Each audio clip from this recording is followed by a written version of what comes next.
You're listening to the Love Your Neighbor podcast.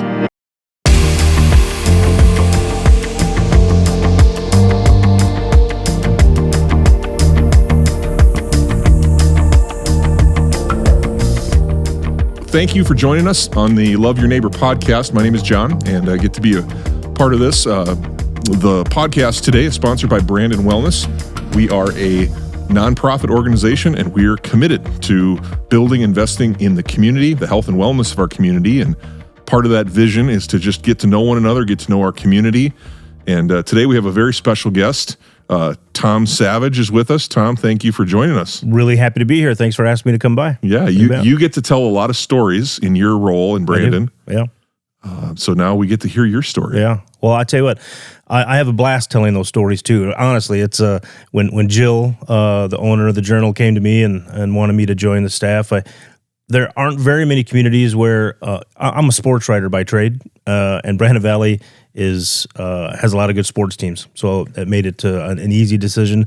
And it's just been some great personalities. The coaches are great. There's some great kids that I've talked to. I've really enjoyed telling Brandon Valley's story over the last few years. Yeah, well, we're glad to have you. Yeah. I know that Jill, it's almost impossible to think about Jill, what she does. I don't even really totally understand what she does, but I do know that her heart for Brandon and to have somebody like you alongside to help tell more stories really is just huge. So, well, I'll tell you what, the people of Brandon Valley, what Jill does is not easy, and I'm telling you, that is a really good newspaper. It's probably the best weekly newspaper in the state, and I honestly mean that. She's done a fabulous job. That's a heavy lift, man. That is not easy, and that's a quality paper out there. So I'm happy to be part of it. Yeah.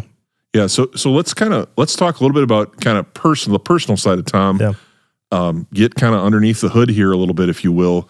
Give us your background. Grow up. Where did you grow up? How did you get into sports writing? Have you always done that? What else? Yeah, so I'm a Sioux Falls kid. I went to Sioux Falls Lincoln, University of Sioux Falls. I had, when I was really little, my father was an automobile racing writer, and he wrote for a couple of national magazines. When I was a little kid, my goal was to work for the Indianapolis 500. I wanted to do that. I wasn't sure what that role was, but I wanted to make it Indianapolis. That was always my thing. When I was in college, the Skyforce came to town. And I had a part-time job at the Argus Leader as a sports writer. And I covered high school sports. And when the Skyforce came to town, they had me cover that a little bit. And just doing a little bit of research, I realized that my chance to really get out of Sioux Falls and make it on in a national or a major league franchise was through the NBA. Okay. And so I got a job. I was the director of public relations for the Skyforce, and I did that for a couple years. And those entire 2 years, I was really just building my resume to try and get to the NBA. I really wanted to do that. There's a thing called the Blue Book. It's the NBA Blue Book, and in it is everything you could possibly imagine for the media that cover the NBA. So it's every team PR director, every radio station that covers it, where the teams stay on the road, what restaurants. It's everything you could possibly need to know about the media of the NBA. And I spent 2 years working with the Skyforce, pumping out resumes to those two. I probably sent resumes to 16 different teams in the NBA. And I finally got a call back from the Rockets, Houston Rockets. And they called me and said, listen, there's a new women's league starting called the WNBA. And we'd like for you to come in and, because at the time, the Skyforce was the CBA, which is now the G League. So it's the minor league to the NBA. And so the WNBA was somewhat modeled after that, except it was owned by the NBA teams. There were 8 of them initially. So I went to Houston, and I'll never forget, it was minus 10 degrees here when I left, and it was 80 degrees in Houston. I remember thinking it was a 90-degree swing heading down there for that interview. So it didn't take much, and I took that job. So I was the first PR director of the WNBA's Houston Comets. In 97 and 98. And that was a blast. As a matter of fact, as I sit here today, that was probably the most fun I had working in pro sports were those 2 years. So from there, I just I was the PR director for the Lakers after that for a couple years. So I worked with Shaq and Kobe and Phil Jackson, was with those guys every day for 2 years. And then there was an opening with the Indiana Pacers. And actually, it was for their WNBA team, the Fever, Indiana Fever. So I left the Lakers, took the job as the head PR director for the Fever. Everybody thought I was crazy for leaving the Lakers to go to the Fever. But in the back of my mind was, I'm getting to Indianapolis. And if I play my cards right, I might be able to get to the Speedway. And that's what happened. I was with the Fever for 3 years. And then I was named the director of public relations for the Indy Racing League, which is the sanctioning body for the Indy 500. Oh, wow. Yeah, so I was there for 5 or 6 years. Yeah, and that was a blast. I mean, that was my career goal from when I was little. So I got that job I was 33 years old, and there are 33 cars that start the Indy 500, and that irony was never lost on me that I got it at that age. So yeah, from there I kind of missed the NBA. IndyCar didn't go exactly the way that I had wanted. I just didn't like the direction that the series was headed. And while I was with the Lakers, I helped do the PR to get the Staples Center built in downtown Los Angeles. At the time, we were at the Forum in Inglewood, which most people know that famous arena. But so we got that building built. I got hired by the Seattle Supersonics because they were trying to get a building built in Seattle to keep the team there. And so I helped kind of on that front, the PR to try and get a building built. And we failed. And that team is now the Oklahoma City Thunder. So I went to Oklahoma City. I was with them for a couple of years and spent a little bit of time working in the NFL after that, doing some PR stuff. And then it was time to come home. It was 10 years ago now. And it was just, parents are getting older. It was just family was here. Time to come home. So I've been here about 10 years, been back about 10 years and worked at the Argus. And now been with Jill here for a little over a year and I'm having a blast. Yeah. So the journalism is, what would you say is the irreducible minimum for a journalist? What makes a journalist tick? When you get up in the morning, I mean, talk to me about your morning. Well, I do love telling stories. And a lot of times when I'll write a story, I'll get thank you. Somebody will send me a text, man, say thank you so much for that. And I've responded this way ever since I can remember. And my response is always, it's your story. I just happen to tell it. I mean, that's the thing. It's just, for me, journalism, my daughter's a senior in high school, and she wants to go into journalism as well. And I've told her this since she was little, is that, if you can write, you can pretty much do anything. If you can write it, you can do it. But if there's a certain way to write it, it's AP style writing, and there's nothing special about that. It's just a craft. It's just a craft that anybody else uses. So for like my father's a writer. He's much better creative writer than I am. I very much stay in the rails, AP style newspaper writing. I kind of stay in the rails where and Isabella, my daughter, is the same way. She's very creative and kind of, they write in a way that I could never do. My daughter's 17 years old and she's halfway through writing a book right now, a fiction book, and it's pretty good. For 17, I read it at night. She knocks out a few more pages every day, and she's much better at that than I am. So I've kind of gotten off of your question, but for me, I love to tell stories, and I just keep it within those parameters, and I always put it back on the subject. It's your story. I just happen to write it. Sure. Yeah. Sure. So you serve really the people whose story you're telling. Yeah. By putting it down, and here you go. Yeah. I mean, it's just the facts. I love to sit there. I love talking to coaches after games. Sometimes it's better to talk to them the day after, but you get that raw emotion after a game, win or lose. It's great. And again, it's, they see things. Matt Christensen, the football coach, sees things on the sidelines that I don't see, even though I've covered, 300 high school football games in my career. I feel like I'm pretty knowledgeable on the subject, but afterwards he'll say things to me that he's seen things that I don't see, and I find that interesting. And same with, basketball, same way. And I've covered, good Lord, thousands of basketball games. And there are things that surprise me at the end. Sometimes coaches say, I love that. I love telling those stories. Have you ever had a football coach covering football who was also as literate in English? What would you say? How do you describe MC as an English teacher and a football coach? To me, that's very unique. Yeah, well, he's smart. What I've noticed? Coaches, and I don't. Coaches are very smart. Obviously, to get to that level, they're very, very smart. I noticed on the professional level, and I use these words cautiously, there was one athlete that I ever worked with that I knew was smarter than me in the room. And I don't mean to sound but I knew he was smarter than me, and his name was Paul Dana. He was an IndyCar driver. Okay. He was unfortunately killed in an IndyCar crash in Miami, but he went to Northwestern as a journalism student major, one of the smartest guys I ever met, and he got himself in that race car, and it ended up getting him. But I actually wrote a book, and that story is in there. Like, this is the one time where I really felt like I was outmatched, clearly.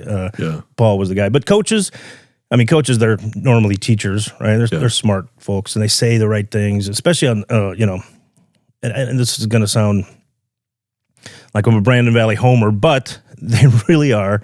They say the right things. They say them in nice 20, 30-second sound bites. It's easy for me as a print journalist to transcribe that interview and get the proper quotes out of it. Okay. MC's great at it. Coach Zer's great at it. I mean, they say it in perfect sound bites. They're smart, right? They're teachers. They're smart. Yeah. Deckert was a little bit more. Yeah. He would tell more stories. Well, he did. He'd get off track a little bit. He could, but he was great too. I could talk to him a lot when I was at the Argus. Sure. Yeah. And Coach Nelson's great. I mean, they're all great. I really, I've had some working, especially in professional sports, some contentious or difficult situations. I've never had one working with a Brandon Valley player coach. I mean, they're good.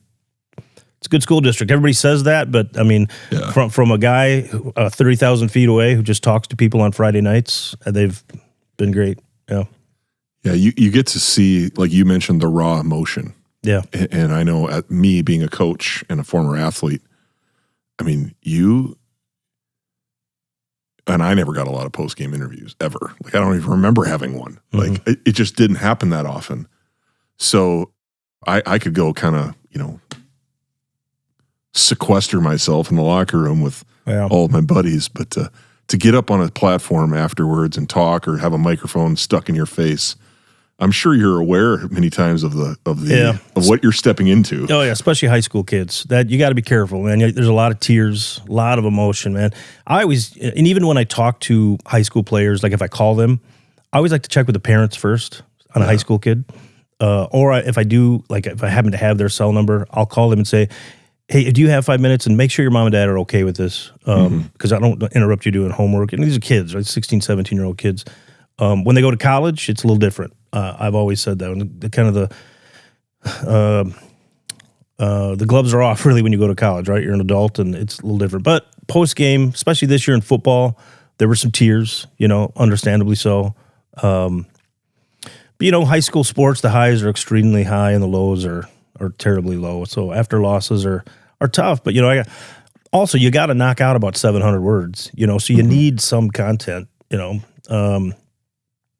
We did the preview story this year for Brandon Valley football, and their defense was really young. They had one returning starter. And then the season opened against O'Gorman, and they lost by 35. And they got torched. They just got torched by O'Gorman. They threw like 6 touchdown passes. You have to ask those questions, but they're tough, man. I talked to a DB that night, and that was hard. Yeah, I think sometimes when you play a position like defensive back or offensive lineman, the only time you get noticed is when you don't do your job. You're not wrong. Yeah, you're not wrong. I feel bad for those kids, man. But I tell you, that defensive backfield came a long way this season. From the time they opened the season against O'Gorman, as the season, they just got better and better and better, and you could see that for sure. And another thing, great with Coach Christensen, I'll ask him questions that are not the easiest. And I always say, I got to ask, right? And he's always the first to say, yeah, you have to ask. That's a good question. In their playoff game, they had a 4th and 4 from their own 44. And they went for it and didn't get it. And it was a big turning moment in the game. You got to ask about that, right? Yeah. And I said, Coach, I don't know if I'm going to use it or not, but I got to ask. And he was really cool about saying, yeah, you got to ask that question. I get it. So a lot of coaches, especially at the collegiate or professional level, they'll light you up a little bit. But yeah. I have a I have a connection. A guy that coached me in college ended up becoming the head coach of the Jacksonville Jaguars, and he became the all-time losingest coach in the history of the NFL. And so I got to watch a guy that I knew was one of the most positive guys I ever knew. I watched him continually bring that positive message that he had, and they were 11-45 or something when he got let go. But what was interesting was the next year, the Jaguars made the Super Bowl and were made the AFC Championship and were 1 quarter away from beating the Patriots and going to the Super Bowl. Mm-hmm. And it was all the guys that he had drafted and developed over that time. And now, obviously, the NFL, like you said, is another thing. But that was, one of my favorite coaches of all time because he believed in people. Yeah. And these coaches that are around for so long, I every time I talk to Coach Deckard or Coach Nelson, they always bring up, how much Coach Nelson, or Coach Garrow. Coach Garrow, Yep. Coach Garrow, and Yep. but Coach from Northern State that was up there, the basketball coach, Meyer, Don Meyer. Sure, Don Meyer, how much an impact he made on them, and Coach Garrow, of course. That you watch these in our culture, in our world, to see the impact that sports and coaches have on people. It's pretty incredible. So I always find it fascinating, especially on the high school and collegiate level, in football anyway. 2 losses, you're in a pickle, right? 2 or 3 losses, you put yourself in a bad situation. But those kids come out fired up, man. They just come, and how the coaches have that ability to inspire still at 2 and 6 is amazing to me. But I've been around a lot of college teams that have been 2 and 6, but on Saturday morning they're ready to go. I mean, they're pumped up at 2 and 6. Whereas in the NFL, I'm a big New Orleans Saints fan. They're 3 and 7, and I still got hope they can win that division. You know what I mean? 7 losses isn't going to kill them, but. Yeah, in high school and college, I'm always amazed at how they get those kids up. So you're kind of one of those guys. You punched a lot of the things on your bucket list. What's you're in Brandon right now. I mean, you've got kind of a career where you have a lengthy resume. It's probably got a front and a back side to it. Yeah. What's next for you? I mean, do you see yourself being here for a while, or what? Do you have anything that's on your bucket list that you haven't punched? It's a good question, and I've thought about that before. My goal was to be the PR director for the Indianapolis 500. That was it, man, and I hit that at 33. And I sometimes it troubles me, honestly, to be honest with you, because to what you just said, I'm just a kid from Sioux Falls, man, and I got to be the PR director for the Indy 500, the Los Angeles Lakers. I was the first PR director in the WNBA. I mean, all these things that I sometimes sit back and look at that. It's not even real for me to think back on that now. I'm as happy as can be being home. My family owns the toy store in downtown Sioux Falls, and so I help there, occasionally. I get to write for Jill. I pick up my daughter every day from school. I'm the luckiest guy. There's another guy walking around out there with no luck at all, because I got his and mine. And I honestly, I'm very grateful for what I've been able to do, and now I'm enjoying life, man. Every morning my feet hit the floor, I say thank you, and I'm just as happy as can be. It's a good place to be, man. Yeah, I'm a good place. Yeah, it's a good place to be. So you're not, if you have future plans, you're not disclosing them on the Links podcast. Well, I'd love to write another book. I've written 2 books. Okay. I'd love to write another one. That's harder than people think. It takes a lot of time. I'd love to write a fiction book like my daughter and my father. Yeah. My dad's written a couple. I just don't know if I have the bandwidth to do that, honestly. I just don't. They're much better at that than I am. I've started a couple books, and it's life gets in the way. It's hard. Yeah. When you're younger, you got a little bit more drive to do that sort of thing. So I honestly am not keeping anything from Links Podcast. There's nothing on the horizon. I really am I'm in a really good place. I'm happy, and I had to ask. Yeah, I had to ask the question. Ask. You got to ask. That's right. I had to ask. So, well, that's good. I appreciate your coverage, and I know the people in our community appreciate being able to pick up copy and read stories. Because when we look at the paper, we're really looking in a mirror of who we are. And thank you for serving us in that way and giving us great stories. Yeah, my pleasure. And I feel like, to get to tell your story a little bit, I'm privileged that I got to do that. So, well, it's my pleasure. I love writing the feature stories. Love it, man. The game stories, they sort of tell themselves. Those feature stories that are out there, love them. So if anybody has an idea, drop us a line at the Journal. I'd love to chase it. Yeah. Okay. Yeah. Well, I tell you what, we got the greatest resource in Brandon. I mean, as you're learning and is our people. Yeah, no question. So it's a great place. Great place. We'll keep in touch, and I appreciate you, Tom. And we're gonna move on, but I appreciate all you do, and we'll see you. I guess not in the funny pages, but on the sports page. Some days. Appreciate having me. Thanks. All right. Thanks. Thank you for joining us on the Love Your Neighbor podcast. The purpose of the Love Your Neighbor podcast is to build community one conversation at a time. You can help us build that community by sharing the podcast on your social media channels and rating our podcast on whatever platform you're listening from. Another way is to let us know of any neighbors who have a story. Go Leaks!